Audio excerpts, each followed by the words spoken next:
Hello, everyone. Welcome to the Crespect Autumn Uplift webinar. And as we're about to start the final quarter of the year 2023, here at the Team Crespect, we decided to invite two industry leaders to discuss about measuring and targeting the success of law firm leadership. So let me present you today's speakers, our beloved and very well-known sharks of the industry.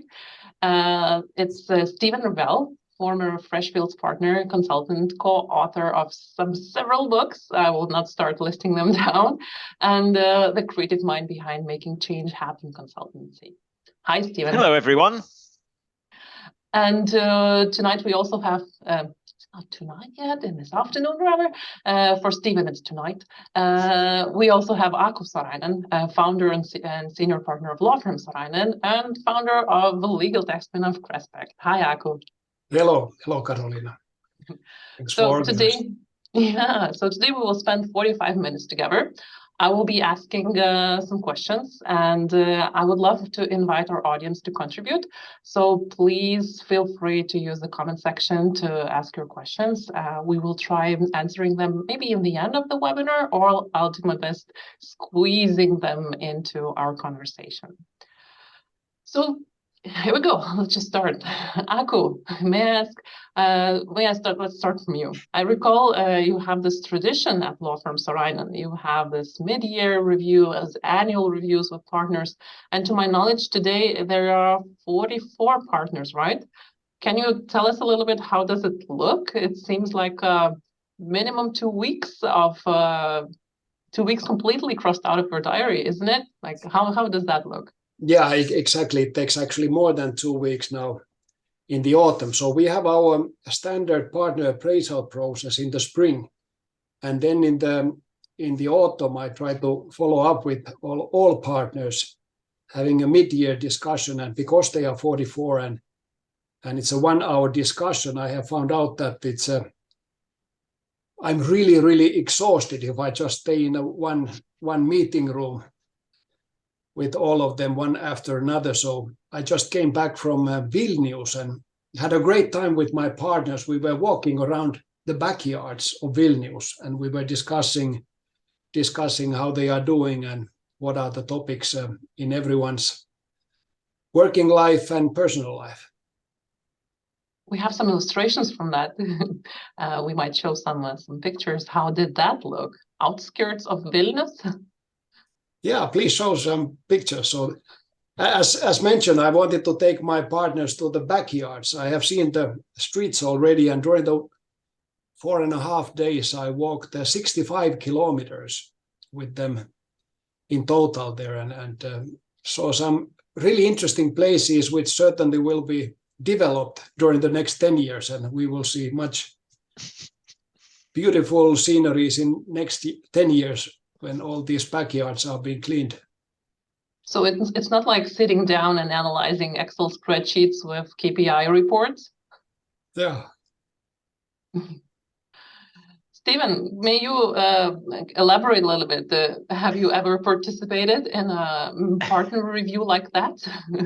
Or how did that look in your career? Not like that, I would have to admit. I think I probably have done some walking talks, but certainly not in the back streets of Vilnius. But being more serious, I think two things. One is it's really time well spent. And so, Aku, you're doing the right thing. I think having those conversations with partners is one of the most important thing a managing partner, a leader can do, because although, as we'll no doubt come on and discuss, looking at the financial results, looking at the KPIs, using management systems is really important. It's also important to have this subjective overlay, and you can only really get that through having the sorts of conversations Aku has had. So I think it is time very well spent. I think it also reinforces some of the cultural values that we all want as law firms, and making partners feel partners.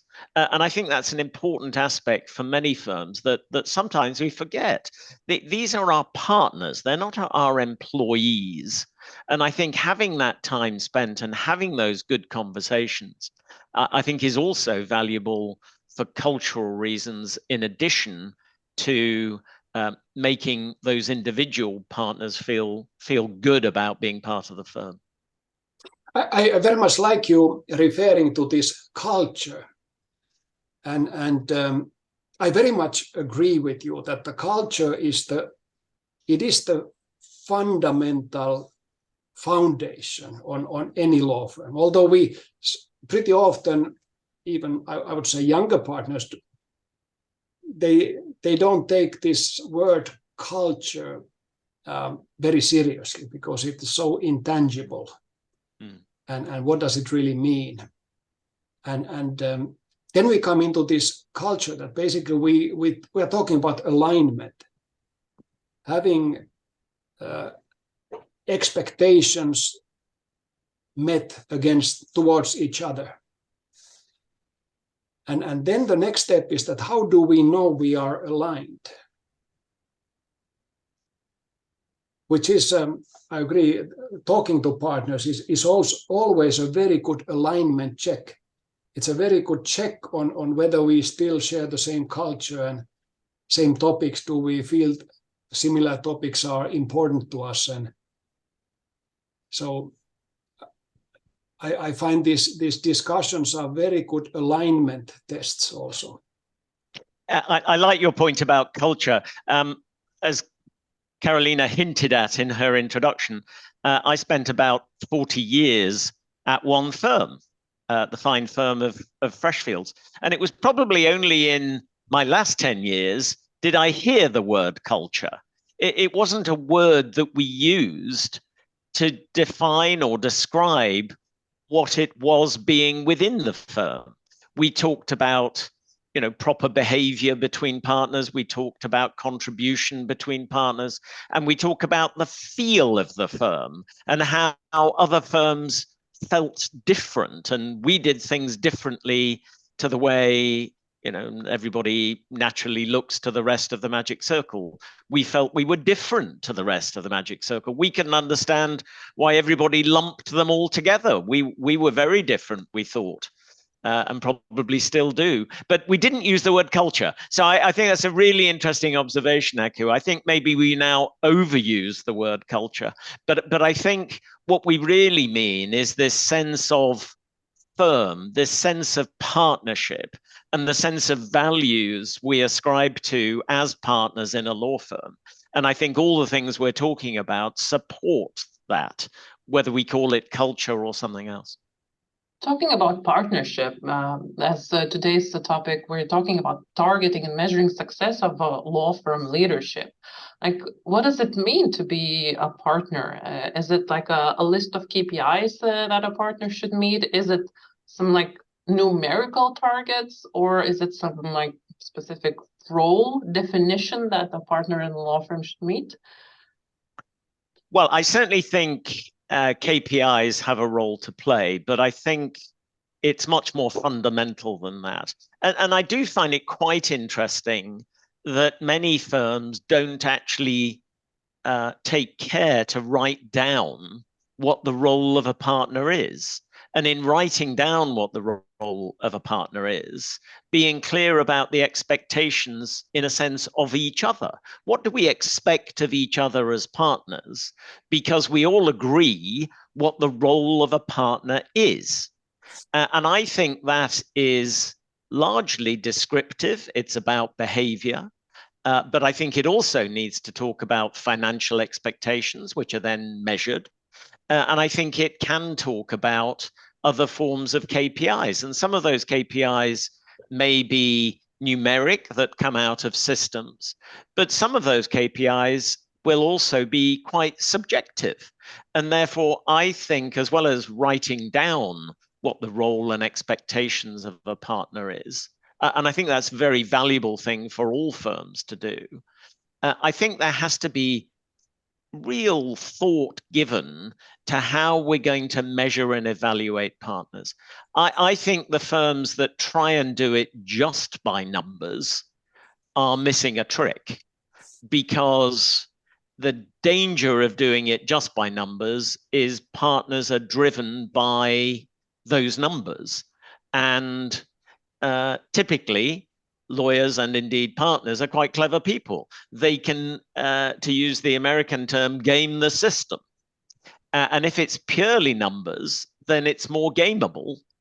And partners aren't necessarily performing in the way we want them to if they're solely trying to meet a numerical test. And I also worry in some of those situations, you've developed something that partners will compete on rather than collaborate on. And so, although I think KPIs are important, I think they need to be seen in the round. And as I say, I think that broader assessment of a partner is some combination of a walk and talk, such as Accu did, forming a view of people and how they're contributing, and some hard numbers, particularly around the finance. I'm certainly not saying we shouldn't measure particularly the financial performance, and I know we're going to come on and talk a bit more about that. And I think some key KPIs are very helpful, but I think too many KPIs or inappropriate KPIs can drive the wrong behaviors. May I ask, like, what's the minimum, like the minimum entrepreneurship standard? We have also a question, like, what are those numbers? You know, when you say measured by numbers, what type of KPIs would you say is like, what's the minimum entrepreneurship KPI that partners should meet in a law firm? Yeah, before I come into this number, I think that there are three roles what these KPIs play. One of them, as Stephen said, that first of all, to be very clear about what does it mean to be a partner in a law firm, and what are the expectations for a partner. Be able to write it down so that everyone understands it, and then measure performance against each of these expectations. And the first purpose of these KPIs is to have this data, what you can measure, because at the end of the day, partners believe data. They don't really buy your opinion on many topics. Most of the topics, your opinion doesn't really count. But if you can produce data, then they listen. So that's the first point. And then the second point is that those KPIs should be many, from many different angles. Because if you have only few KPIs, then, as Stephen said, you create an environment where partners have the incentive to game the system.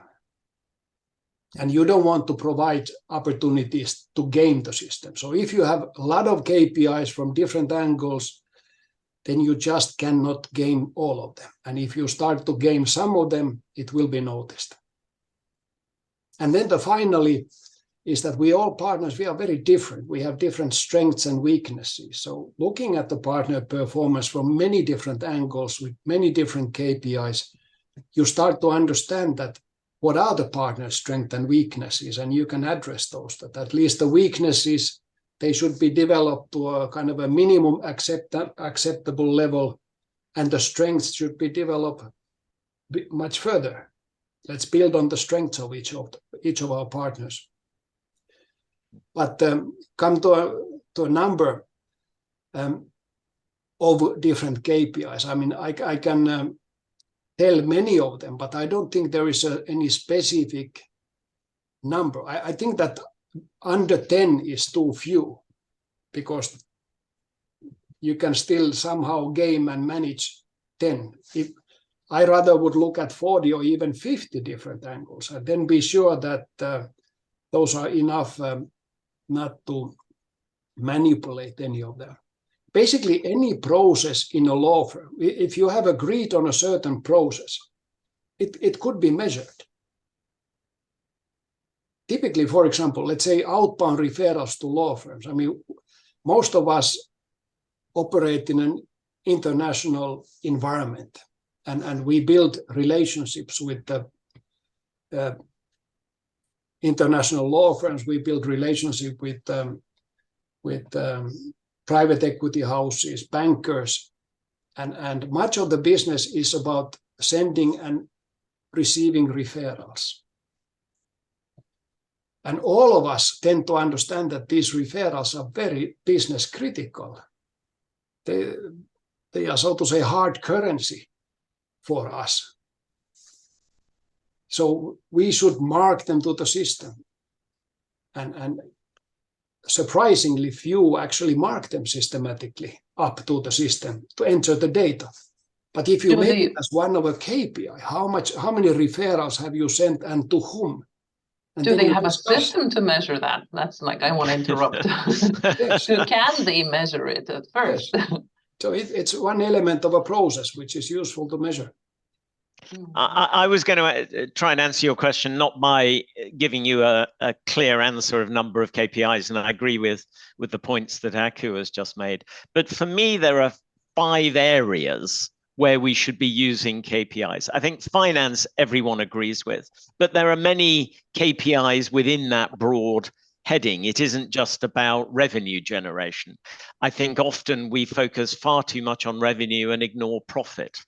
I think collection, really important. So there's several measures within that finance bucket that I think are really important. So first bucket, finance.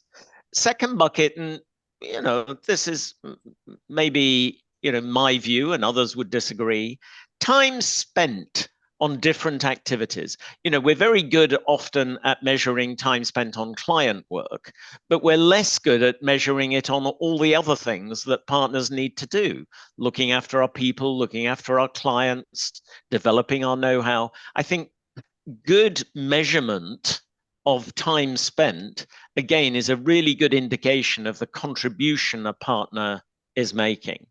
My third point is to try and use systems as much as one can to measure collaboration. How often is a partner involving other practice groups in client relationships? How often is a partner involving other partners on their matters? And again, there are several ways that systems can help measure that collaboration. And I'm sure many of you have read the work that Heidi Gardner has been doing on collaboration and the way in which she suggests that measurement is done. Fourthly, and again, a little hard to get hard data on, and that's client interaction. You can look at it as time spent, but if you have a simple KPI saying how many clients have you seen this week, I worry that can be somewhat manipulated. I saw them in a distance at a coffee party tick versus I spent an hour with them. 80% of the time I was listening to them.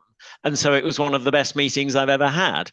Huge difference between those two ticks in a KPI. But to the extent we can, measuring those client interactions, and similarly, with some difficulty, looking at people interactions. How much time are we spending mentoring people? How much time are we spending training our associates? How many training events do we attend? Not just as a giver, but as a supporter of things like training. So again, really underscoring Aku's point about having lots of KPIs that give you a picture because they all piece together and send messages. And it's hard to game them if you're looking at 50 KPIs. I think it makes it much more difficult and therefore much more useful. But those would be the 5 buckets that I would look at. Thank you very much. I'd like to remind our audience that they are very welcome to ask questions and contribute to the discussion. But Aku, please, you want to elaborate? Yeah, I like how Stephen kind of formulated a lot of these KPIs being data entered by a partner to a system in a form of a time card. How much has a partner spent time on different types of activities, and that I think is very useful to just build a culture of recording all your activities in a form of a time card to the system. In addition to that, I think there are few ways to going into deeper with this collaboration, that how collaboration could be measured. I agree that since Heidi Gardner's book, most of the law firms I have met, they are very enthusiastic about collaboration, but struggle identifying how to measure it. We have basically 4 different ways how we look at collaboration. One is on this how many business development meetings a partner has conducted with another partner from a different practice group. And then looking at how much a partner has referred work to another partner, whereby another partner supervises it. And then how much a partner who is supervising a work is actually utilizing associates from other teams into his work. And then finally, what do the other partners say about collaboration? How do they rate which other partners they would name in the firm who are role models in collaborating? So I think all of these 4 elements, if you put together, then at least we have been able to gain enough information about the collaboration element. Aku, maybe I might ask you a question. Have you experimented with kind of 360 reviewing? So you ask partners about how they think other partners are contributing, and maybe even particularly senior associates, how do they view partners playing the role that partners should be playing in terms particularly of mentoring and training? Have you used that so-called 360 feedback much? We have earlier we were using 360 surveys, but now we have during the past 5 years we have moved into engagement surveys. And I find these engagement surveys perhaps a bit better tools in the sense that in a 360 you kind of tend to kind of give an evaluation of somebody else, whereas in an engagement survey you rather look at yourself and how do you feel? Are you motivated? Are you engaged? What is your net promotion score for the firm? How likely are you to recommend the firm to somebody else to join it? And I have seen that in this engagement survey, you kind of there's less of this anonymous blaming, which sometimes takes place in 360 surveys. But the element of 360 I find very useful when it comes to measuring collaboration. Gentlemen, if I may, I'll just like pivot a little bit. All these KPIs, all these like evaluations, engagement, 360, the 5 buckets that Stephen mentioned, sounds like a lot of pressure and a lot of metrics to follow. I'm just thinking as considering our industry and how well equipped they are, for a law firm to measure it all, there's like you need to track it all. Right? To analyze it and to overview it all, you need to have it in the system. And then it turns into a big lump of data, and no one wants to look at it very often. So it's just like, do you think your competition, market, the industry, are they like prepared to measure it all? Do they have, from the colleagues, the networks that you're a member of, do they have it? The one thing. And another question is, do they revisit those numbers often enough? Because it's like, to analyze this amount of data, it takes, Aku, from you, it took what, 2 weeks to speak only with partners once a year, right? So I'm just doubting whether there's enough time in the world, because in the legal industry, the only constraint that everyone has, there's not enough time. So I it's think a complex that's question. Sorry for that. Yeah, no. I think it's a really interesting question, because I think there's a lot of law firm leaders getting a lot of data that they're not using. I think sometimes the systems they use are too complicated and not giving them some of the basic data that enables them to manage what at one level is a relatively simple business. But they're not necessarily using the data in the way that they should. I mean, most lawyers will admit, they didn't become accountants for a reason, and it's not just the love of law. They're not necessarily good with numbers, and I don't think you need to be good with numbers to assess data, as long as the right data is being generated in a relatively simple system. But that data is what that law firm, with its challenges, needs. And I think, as I talk to law firms all across the world, I think we're very, very slowly moving from a fixation on revenue to an appreciation that actually it's about profit.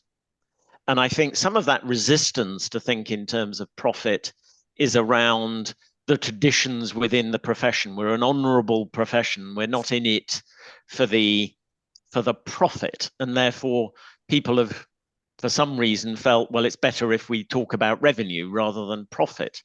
But I'm aware of one big law firm at the moment who have just got a new chief executive in. And that chief executive has come from an industry background other than law. And the first thing he's done is started to analyze profitability by types of work, by types of client, and types of practice areas. And the results have been, frankly, quite shocking, to most people within the law firm, who have suddenly, well, what do you mean? We've got this group doing this work and it costs us money to do it. How's that been allowed to happen? As if it's some sort of great revelation. So I think using those numbers to manage a process of change, I think is really challenging for many law firms. And I think that's where systems can help. Systems that aren't too complicated to use. Systems that can be tweaked to give the law firm precisely the numbers that it needs to better manage itself. And dare I say it, managing partners and their support teams, being really clear about what they're trying to get out of the system. And I would suggest that most law firms need to have a slightly sharper focus on profit rather than just revenue. If I may continue on this, I fully agree the attention to the profit instead of the revenue. And then this profit element actually consists of the type of clients you service and many different elements to where you spend your time and how do you spend your time with the clients and how you manage the revenue, how you manage the collections, the discounts. And then then the second element is how you lead your people. Are they engaged? Is there a high rotation in your team? Or do you manage to keep your team for many years? And then the third element is how you manage the knowledge. How are you able to scale the practice? How much can you recycle the knowledge in the team and utilize these templates, precedents, automated documents, all increasing your productivity? So all of these actually together form your profit. And then there are two elements which are difficult to, from my point of view. I wonder what you, Stephen, how would reply to it. But from my point of view, there are two elements which are more difficult to grasp with profit. The other one is the same collaboration, because essentially you are creating profit elsewhere in the firm. Mm. And the second element is firm contribution, which might be opening up new offices. It might be something, strategic projects for the firm, which are difficult to put into annual profit. So these three elements, profit, collaboration, firm contribution. These are, I would say, the three big categories. I agree with you, and I think you need to be careful how you use profit. I think I'm more keen on using profit at that sort of central management analysis, which then tears down through the firm. But what sort of clients should be working for? What type of work should we be focused on? And how does that look like going forward? But I agree with you. I think back to the conversation we were having around assessment, you can't purely look at the profit that a particular partner is generating as the only measure of how good a partner that person is, because it isn't just about profit. In the same way as if we only looked at that person's revenue, that would give us I would argue, an even worse picture.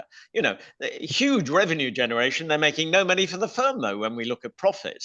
But I would also, though, look at the two factors you've looked at, using a combination of KPIs and some subjectivity.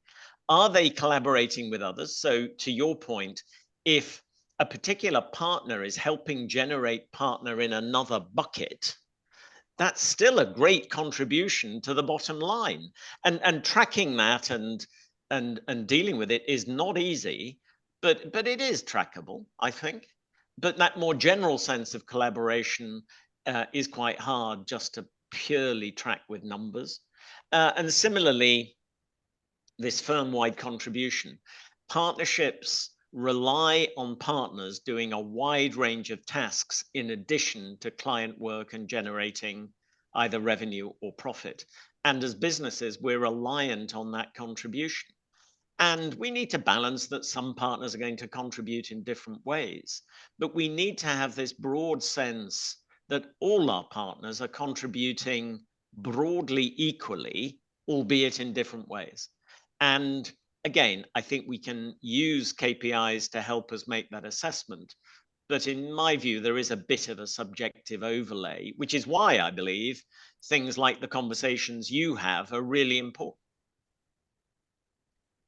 If we moved into this, how do we present the data to the partners or the appraisal result? I would like to show a few examples.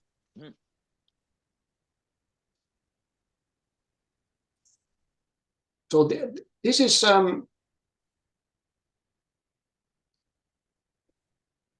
one example now of a partner. Is there's evaluation in 2021 and 2022. In our firm, we appraise partners on these 7 different categories of performance. And for us, the kind of a minimum acceptable is successful, which is marked here as number 3. And if it's below, if it's 2, it is inconsistent, which clearly means that it's time to raise the game for that category next year. Or then above successful, you can be 4, which is 5 is excellent. Over, I forgot the name for the number 4. So underperformance, inconsistent, successful, and excellent. No, but never mind. But here we see in this one example here that this partner has been able to make actually quite a big improvement in 1 year's time. And then we present this to a partner and we can clearly appraise for a very strong performance in 2022. And we see where the performance has improved. Now you can show the other example. So here is actually vice versa. Our partner had very strong performance 2021, but in many categories in 2022, the performance declined. And then it's a topic for discussion that what happened. Maybe the partner had a bad year, maybe the business went down in that category, or maybe the partner had personal problems, maybe a divorce or something else in the family, which might have deviated the attention, the focus from the business in that 1 year. Now, it was for us a little bit perhaps a tense in the beginning. I think 5 or 6 years ago, we started to give these visual graphs to our partners, and a little bit tense in the beginning before partners got used to it, that actually they get this kind of a data. It felt so personal. It felt that some of them perhaps felt even insulted on some categories. They felt they were performing much better, and then they got this outcome which was not pleasing.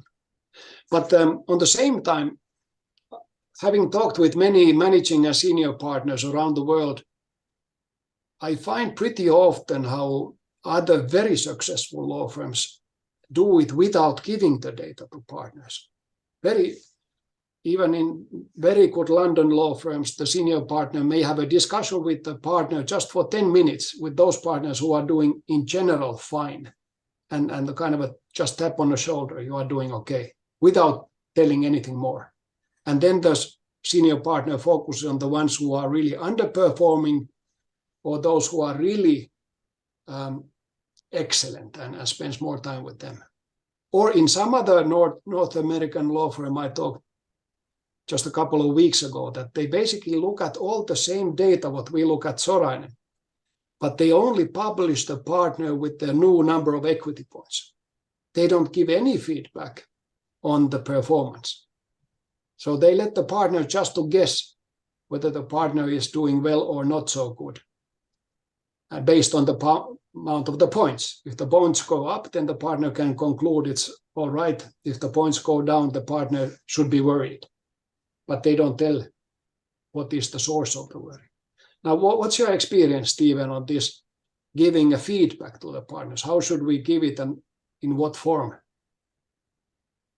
Well, I'm a fan of feedback, because I think it goes with the concept of partnership. And I think, yes, we need to delegate within particularly larger partnerships to a group of people who will inevitably make some of those assessments. But I think there should be a sharing that takes place between those, let's call it the remuneration committee, as it's called in many firms, between the remuneration committee and the individual partners. And I think there should, in terms of good governance, there be the ability for the partner to go and have a conversation with somebody to say, well, I don't think this is very fair. I'm not very happy. I think to have that safety valve, I think is quite important. And to be able to have a conversation about their assessment based on however that assessment was reached. And if it's a firm with lots of numbers, then some of those numbers, maybe not all of them, would be shared. But also if it's a more subjective assessment, that some of the key features, the reason you stayed where you were is we don't think you're doing enough to develop client relationships.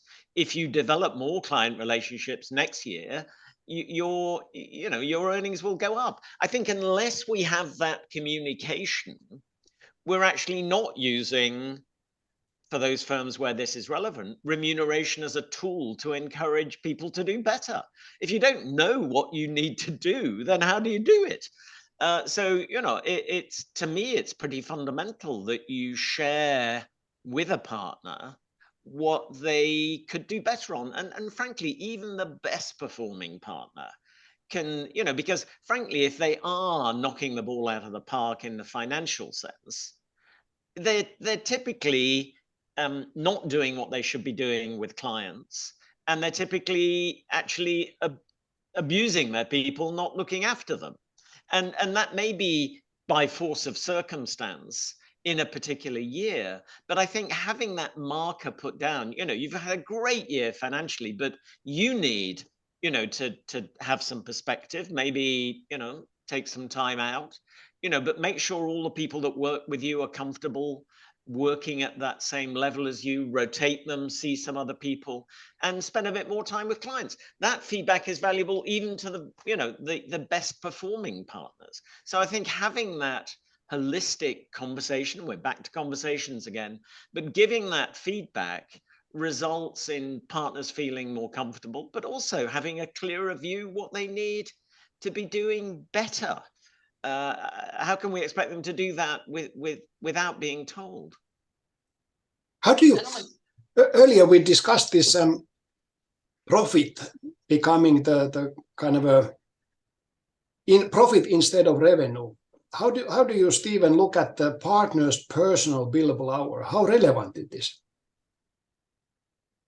Well, I think it is important, clearly, because the revenue and profit of the firm is ultimately the aggregate of all the efforts of the partners. So I don't think we can ignore it, but we need to see it in the round. We need to see, for example, and I'm certainly not picking on labor lawyers. Some of my best friends are labor lawyers, but typically it's hard to get the same sort of level of revenue that one can, doing M&A for a private equity firm as compared to doing labor law. But without that labor law expertise, our M&A lawyers, and to a certain extent our dispute resolution lawyers, can't be as good as they can be with that support.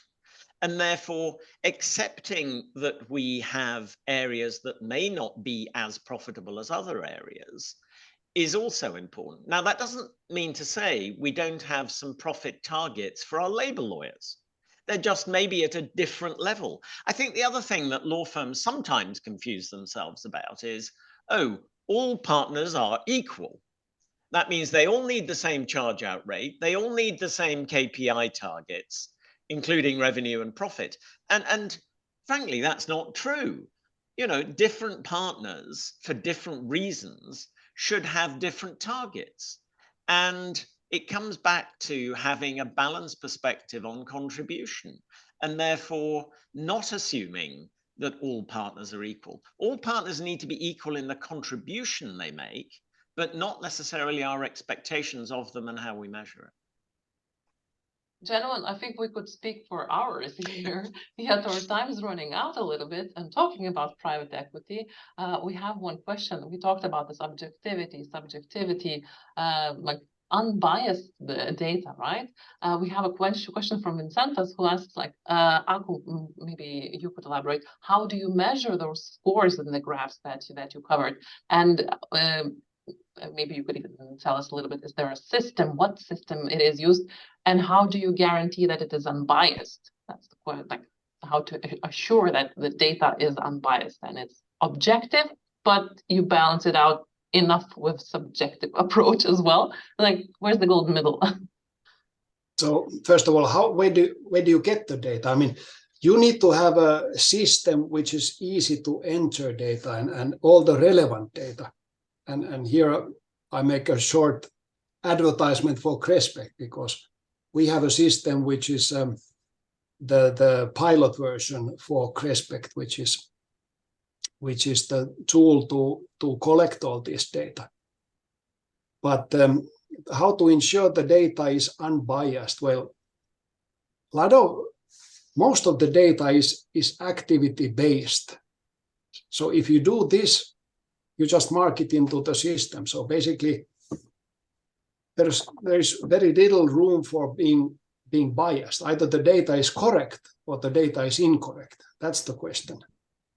And then to have a systems in place to ensure the data is correct, that is the key. And then to treat each partner peer groups then on the same basis, that you have junior partners, you have senior partners. So obviously you have different requirements for different seniority level of partners when it comes to this performance in general. And obviously then the data provides you information of whether the performance is on the right level for that peer group.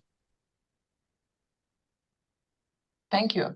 And thank you very much for this discussion. Thank you for advertising Crespect, because we are here because we believe that data can help and can help you track these results and can help measure success not only once a year before the final quarter, but every other day when you want to see those reports. So if challenges that we discussed today sound familiar and you want to address them, just ping me. I'd love to show you the demo how it addresses. But I want to thank you very much. Thank Stephen for joining us today in this late afternoon from Singapore, and Aku for joining us from Thailand and for sharing your wisdom today with all our visitors and audience. Thank you very much. Thank you. I've enjoyed the conversation as ever with Aku. Thank you, Stephen. Likewise. Let's do it again. Take care.